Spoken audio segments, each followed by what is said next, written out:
percaya kita semua selalu dalam lindungan Tuhan. Siapa yang udah siap muji dan menyembah Tuhan hari ini, katakan amin.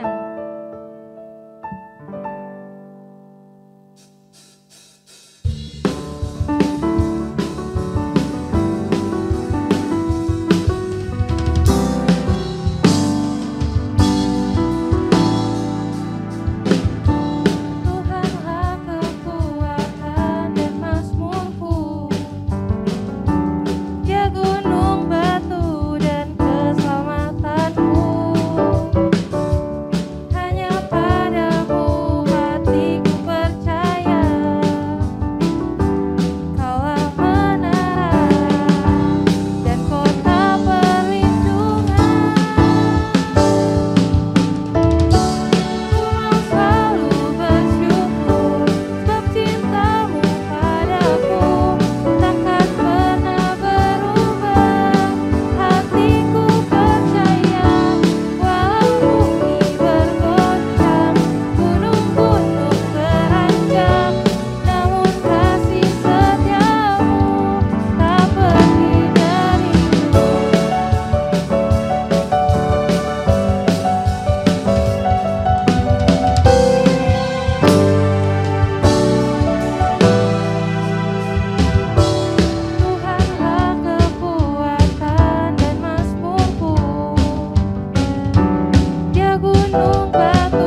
biarlah setiap pujian penyembahan yang kami naikkan Tuhan itu berkenan di matamu dan menyenangkan hatimu Bapa. Kiranya kau berkati juga hamba-mu Tuhan yang sebentar lagi akan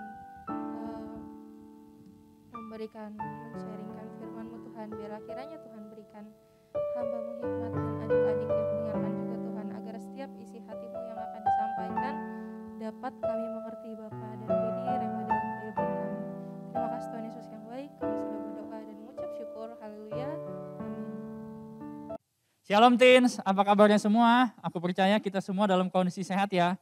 Sebentar kita mau mendengarkan firman Tuhan, adik-adik di rumah tolong siapin Alkitab. Kita mau mendengarkan kira-kira apa yang mau kita pelajari hari ini.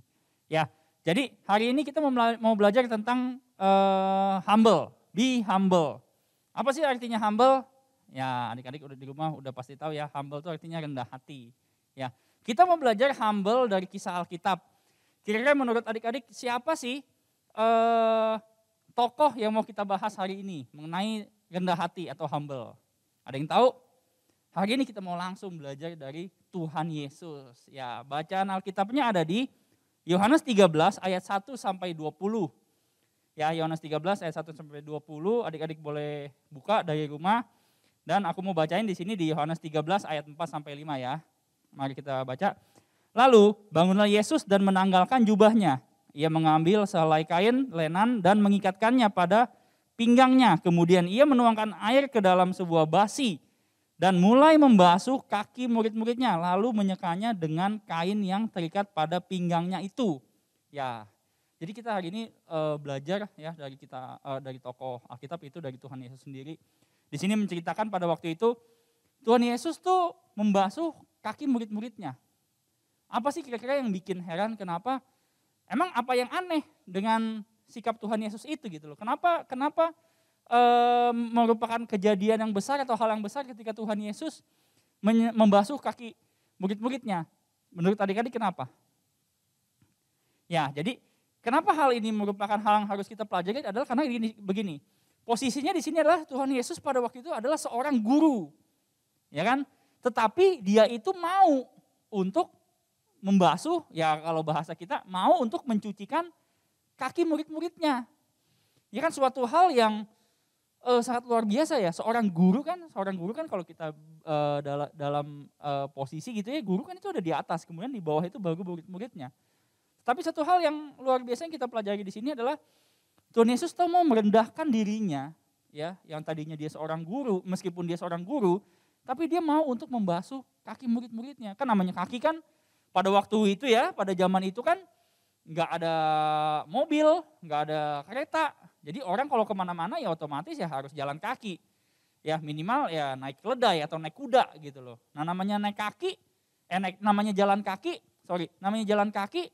pasti kan kotor gitu. Di situ kan bisa dibilang kondisinya gersang ya kan, banyak debu ya kan, kakinya jadi kotor gitu loh. Tetapi Tuhan Yesus mau untuk mencucikan kaki murid-muridnya. Nah, adik-adik, kita belajar di sini yang pertama satu hal yang luar biasa adalah kita jangan pernah menganggap diri kita tuh lebih istimewa atau lebih lebih keren dibandingin orang lain. Tetapi dari kisah Tuhan Yesus ini kita melihat bagaimana bahwa dia itu ketika dia mengasihi murid-muridnya, dia tidak memandang, oh aku kan seorang guru, mana mungkin aku mau cuciin kaki murid-muridku. No, di sini Tuhan Yesus benar-benar mengajarkan kita kerendahan hati yang sesungguhnya gitu loh. Kerendahan hati yang sesungguhnya bagaimana dia itu mau mencucikan kaki murid-muridnya. Nah, di sini kita bersama-sama belajar ya, bahwa kita tuh, ya kita emang sih nggak harus selalu mencucikan kaki teman kita atau kakak kita, nggak begitu ya artinya. Tetapi kita lebih mau supaya peduli gitu loh terhadap banyak orang.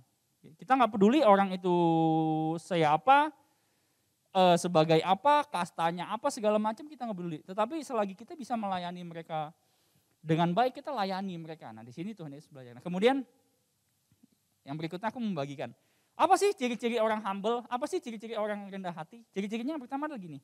Dia tuh udah pasti ya kalau namanya orang rendah hati yang pasti pertama nomor satu apa? Tidak sombong. Ya orang rendah hati ya pasti nggak sombong gitu kan. Orang humble ya pasti dia itu nggak sombong. Orangnya sama orang lain itu sikapnya ya mungkin terbuka, mungkin dia ramah, mungkin sama siapa aja dia bisa bicara. Nah itu orang humble. Ya, terus yang kedua adalah Dia itu selalu mementingkan kepentingan orang lain daripada kepentingan dirinya sendiri, ya kan? Jadi ya yang pertama yang tadi aku bilang tadi, dia nggak memandang dirinya itu terutama, tetapi dia selalu melihat orang lain itu adalah yang utama gitu loh. Jadi kalau memang dia bisa memberikan sesuatu kepada orang lain itu lebih baik atau lebih dahulu, ya dia lakukan itu. Contohnya misalkan gini, misalkan kita lagi ngantri deh, ya kan? Dulu tuh ngantri, kalau ngantri beli makanan lah kita ngomong ya, misalnya kita ngantri lagi beli makanan gitu. Rela nggak sih kita udah ngantri lama, tetapi ada orang di belakang kita yang mungkin dia lebih lapar, dia mungkin lebih haus, kita lapar betul. Tapi rela nggak kita memberikan, oh udah nih silakan duluan. Beranikah kita bersikap seperti itu? Nah ya kan, itu namanya mementingkan diri orang lain daripada mementingkan diri sendiri. Terus yang ketiga adalah selalu membuat orang-orang di sekitarmu bahagia. Dengan cara seperti apa ya? Sikap ramah, murah hati. Pasti orang-orang senang, pasti orang-orang bahagia yang ada di sekitar kita gitu loh. Ya. Yang keempat adalah memposisikan diri kita sama dengan orang lain. Artinya apa? Kita bisa ada dalam posisi misalkan gini, teman kita misalkan lagi sedih. Atau misalkan yang lebih mudah deh contohnya. Misalkan teman kita tuh melakukan kesalahan. Ya, melakukan kesalahan. Nah kita bisa gak sih di posisi dia, artinya gini, kita tuh gak menghakiminya, dia ini pasti diomelin mamanya karena nilainya jelek. Dia ini diomelin mamanya karena mencuri. Nah tetapi kita gak melakukan itu, tetapi yang kita lakukan adalah kenapa sih dia itu diomeli. Nah kita balik di posisi dia gitu loh. Kita ikut merasakan apa yang dia rasakan, kenapa ya dia diomelin gitu loh.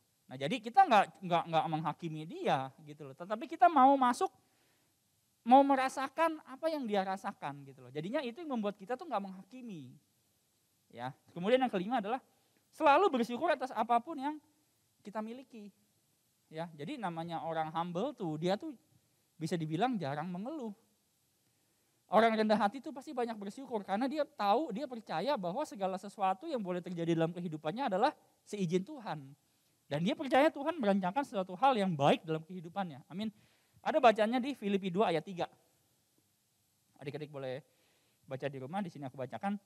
Dengan tidak mencari kepentingan sendiri atau puji-pujian yang sia-sia. Sebaliknya, hendaklah dengan rendah hati yang seorang menganggap yang lain lebih utama daripada dirinya sendiri. Nah, Alkitab sudah berkata seperti itu.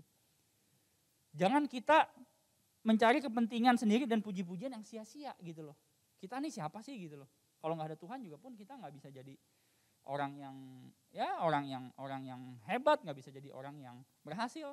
Tetapi semua karena pertolongan Tuhan. Nah, makanya kita sama-sama belajar merendahkan hati kita, belajar merendahkan diri kita, belajar kita supaya humble gitu. Meskipun sekalipun kita udah mencapai segala sesuatu, tapi itu kita berusaha untuk gak sombong. Dengan cara apa tadi?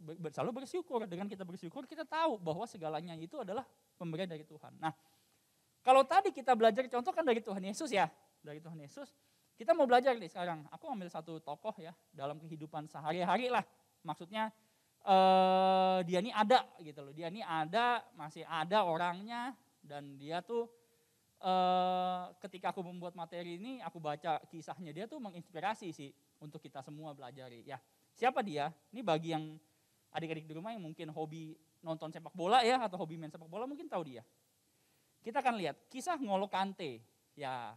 Si Kante ini adalah orang asli dari Mali ya. Mali itu ada di benua Afrika gitu loh. Dan dia ini bersama orang tuanya ini merantau ke benua Eropa dan tibalah mereka di Perancis gitu loh. Pada tahun 1980-an lah ya, pada tahun 1980-an. Nah, si Kante ini dari umur 11 tahun tuh udah ditinggal sama ayahnya. Ya namanya ditinggal sama ayahnya, anak umur 11 tahun, laki-laki, ya pasti dia berusaha untuk bagaimana caranya meringankan beban dari keluarganya, dari ibunya. Dan dia bekerja segala macam. Kalau adik-adik nanti di rumah boleh searching di Google ya. Dia ini sempat bekerja sebagai pemulung, ya kan? Namanya bekerja sebagai pemulung ya kan? Ya berapa banyak sih penghasilannya? Sementara dia pengen untuk mencukupi atau mungkin mengangkat derajat keluarganya gitu. Dari kehidupan yang miskin dia mungkin mau berubah jadi kehidupan yang lebih baik. Nah dia ini punya cita-cita untuk menjadi seorang pemain sepak bola, ya kan? Dia punya skill, Dia mungkin latihan apa segala macam. Nah, dimulailah perjalanan karir sepak bolanya si Kante ini. Dari mungkin klub-klub yang kecil, klub-klub yang ada di lingkungan rumahnya mungkin. Kemudian dia mulai pindah ke klub yang lain sampai akhirnya dia tiba di satu klub yang besar. Ya kan, sampai dia satu ketika dia tiba di klub yang besar. Ya kan, namanya klub yang besar, klub Eropa yang terkenal, ya kan? Pasti kan gajinya besar, ya kan? Gajinya nggak mungkin kayak gaji waktu dia di klub kecil atau mungkin ketika dia masih sebagai pemulung, tapi dia pindah ke klub yang besar dan dia memperoleh gaji yang besar pula gitu loh. Nah, karena skill yang dia miliki gitu loh, dia tuh di klub besar tersebut dia termasuk orang yang punya gaji terbesar juga. Wah, berarti kan bisa dibilang mungkin 180 derajat kehidupannya tuh berubah gitu loh ya. Kehidupannya tuh berubah. Diketahui sebagai pemain dengan gaji termahal di klub raksasa itu gitu loh. Nanti klub yang besar punya gaji yang besar. Nah, tapi yang bisa kita pelajari dari si Kante ini adalah gini loh adik-adik. Orang biasanya ketika mungkin dulu dia mengalami hidup yang mungkin kurang baik, kurang beruntung, ya kan, dalam tanda kutip miskin gitu lah. Ketika dia menjadi seorang bintang, kita ngomong atlet ya, ketika dia menjadi seorang bintang, ketika dia punya gaji yang besar, yang istimewa luar biasanya, gaji itu besar. Ya aku tahu atlet gitu ya, atlet ya terutama ya mungkin atlet sepak bola atau atlet bola basket. Itu gajinya besar ketika dia menjadi seorang star. Tapi enggak sedikit ketika mereka menjadi seorang star, menjadi superstar, mereka tuh kena yang namanya star syndrome. Apa sih star syndrome? Jadi lupa. Mungkin dari yang dulunya dia nggak bisa beli mobil, karena gajinya besar dia beli dah tuh banyak mobil. Mungkin dari yang dulu dia misalkan gak bisa makan enak, wah tiba-tiba ketika dapat uang banyak, dia kaget gitu kan, wah dia bisa beli ini ono segala macam. Sampai pada akhir karir kehidupannya, akhir karirnya sebagai atlet, itu aku banyak membaca adalah mereka semua yang dulunya superstar, itu gak sedikit yang jadi akhirnya apa? Bangkrut. Yang akhirnya menjadi apa? Orang miskin, kembali lagi mungkin jadi seorang gelandangan, itu gak sedikit. Karena kenapa? Star syndrome. Mereka lupa nih, bahwa apa yang mereka miliki itu semuanya berasal dari Tuhan. Mereka lupa mengucap syukur gitu loh. Mereka lupa untuk berbagi. Mereka lupa, tadi kan kalau kita baca di atas kan orang yang humble tuh apa? Orang yang selalu membuat orang-orang di sekitarnya bahagia gitu. Artinya mungkin suka menolong orang, suka membantu orang, ya kan? Membantu mungkin keluarganya, adiknya atau teman-temannya atau siapapun yang dia jumpai gitu. Dia tergerak hatinya untuk menolong. Nah, orang-orang yang kena star syndrome ini lupa uang atau penghasilan yang mereka peroleh karena mereka dulu nggak bisa beli ini akhirnya mereka beli deh tuh sampai akhirnya nggak tersisa. Dan kan namanya orang jadi atlet kan ada masanya ya kan, nggak mungkin dari umur misalkan kita ngomong deh dari umur 20 tahun deh, nggak mungkin jadi atlet terus sampai umur 70 tahun, nggak mungkin. Stop-topnya atlet sepak bola ya mungkin sampai umur 35 lah, udah paling top, ujung-ujung nanti dia akan pensiun. Nah ketika dia pensiun tuh kalau dia misalkan yang namanya kena star syndrome, ya bisa habis uangnya. Jadi ketika karirnya berhenti, ya dia penghasilannya pun juga berhenti gitu loh. Tapi tidak dengan si Kante ini, ya kan?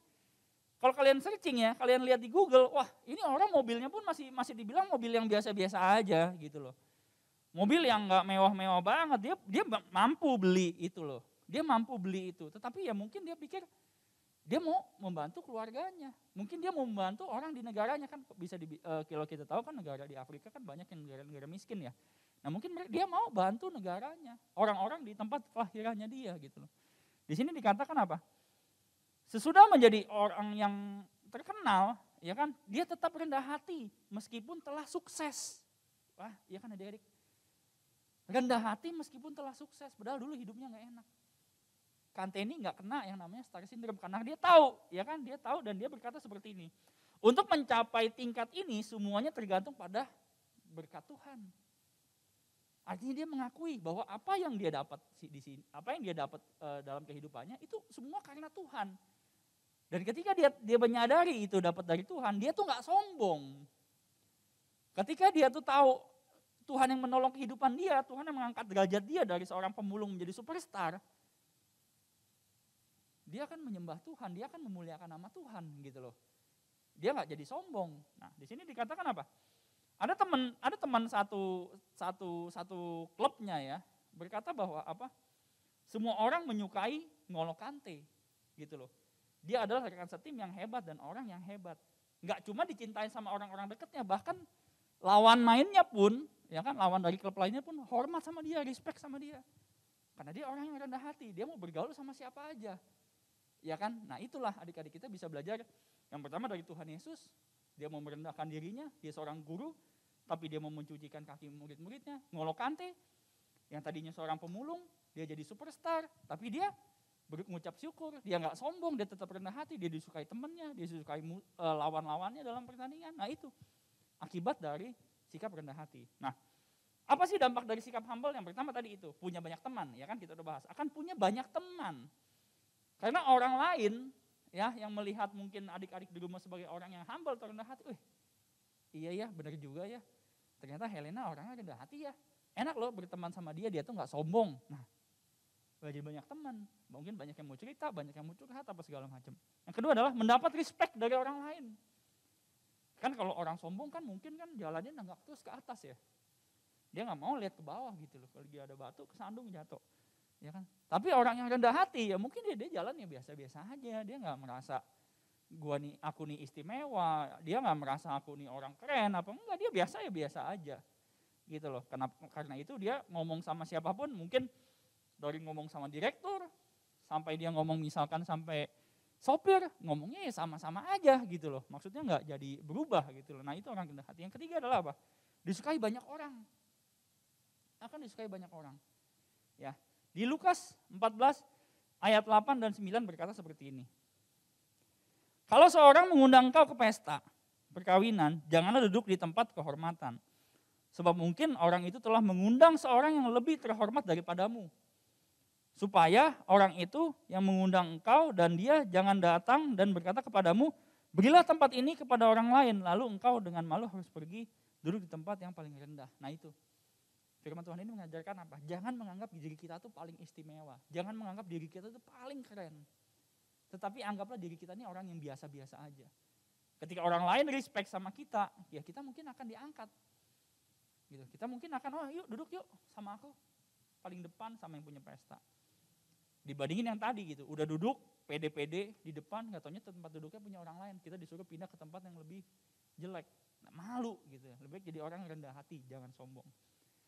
Apa yang bisa kita pelajari dari sikap humble nih? Yang pertama adalah gini, tetap rendah hati terhadap segala hal yang kita miliki atau telah kita capai, karena kita harus sadar bahwa semuanya itu adalah pemberian dari Tuhan. Amin. Ya contohnya si Kante tadi itu gitu loh. Dia sadar semua pemberian, dia sadar atas apa yang sudah dia miliki itu semuanya dari Tuhan. Jangan sombong. Ya kan? Yang kedua adalah apa? Kita harus menjadi berkat bagi banyak orang. Karena Tuhan udah terlebih dahulu memberkati kita. Artinya apa? Kita harus jadi kepanjangan tangan Tuhan. Ketika kita diberkati Tuhan, kita berkati lagi orang lain. Nah itu yang Tuhan harapkan, itu yang Tuhan suka. Jangan kita udah dapat berkat, ya kan? Ya misalkan uang atau apalah makanan, kita dapat berkat, kita simpen buat diri kita sendiri. Artinya apa? Kita akan jadi selang yang mampet. Umpamanya gini ya, adik-adik di rumah kan pasti punya selang ya, selang air ya, entah untuk nyiram pohon, atau untuk cuci piring, atau mungkin untuk cuci baju ya kan, pakai selang air, ada air. Adik-adik perhatiin deh, kalau selang itu dialiri dengan air ya, selang dialiri dengan air, setelah airnya mengalir itu adik-adik cek, selangnya itu basah atau kering. Pasti basah, ya kan? Tetapi kalau selang itu dialiri air, lantas di tempat buangannya ini ditutup, artinya mampet, ya kan? Selang ini akan diapain sama orangnya? Pasti akan dibuang, karena selangnya mampet. Ya orang mau nyiram bunga jadi nggak bisa dong, orang mau cuci baju nggak bisa, cuci piring nggak bisa. Selang yang mampet itu akan nggak dipakai lagi. Dan ketika selang yang mampet ini udah nggak dipakai lagi, disimpan di gudang atau dibuang di tong sampah, adik-adik bisa cek. Selang yang udah lama-lama nggak dipakai, itu pasti kering. Ya itu pasti kering. Nah begitu pun dengan kehidupan kita.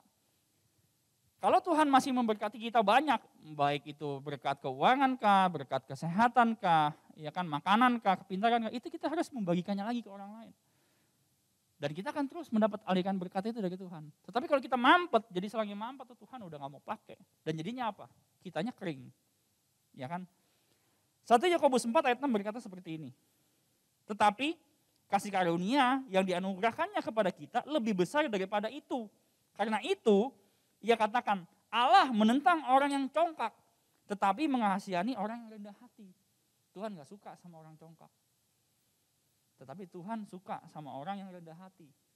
Kita rendah hati, kita murah hati sama orang. Mungkin orang memanfaatkan kebaikan kita jangan mau tahu. Yang kita tahu adalah aku harus jadi kepanjangan tangan Tuhan. Aku harus jadi berkat bagi banyak orang. Bagaimanapun sikap orang terhadap kita, di sini dikatakan apa?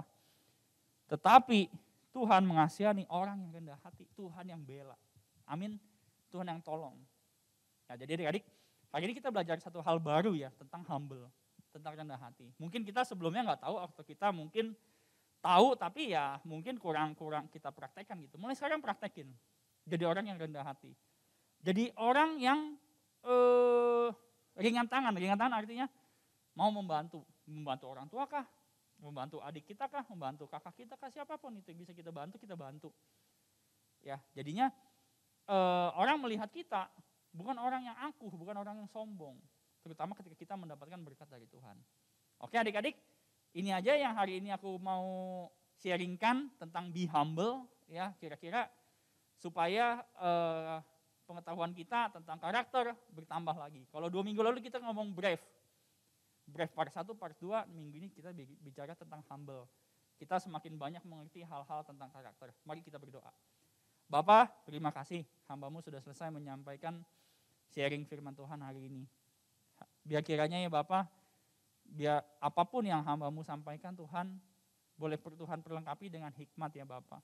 Berikan siap dari kami hikmat, pengertian, hati yang lembut, supaya firman-Mu Tuhan yang kami terima Tuhan boleh tertanam, berakar, bertumbuh dan berbuah dalam kehidupan setiap anak-anak-Mu di rumah ya Tuhan.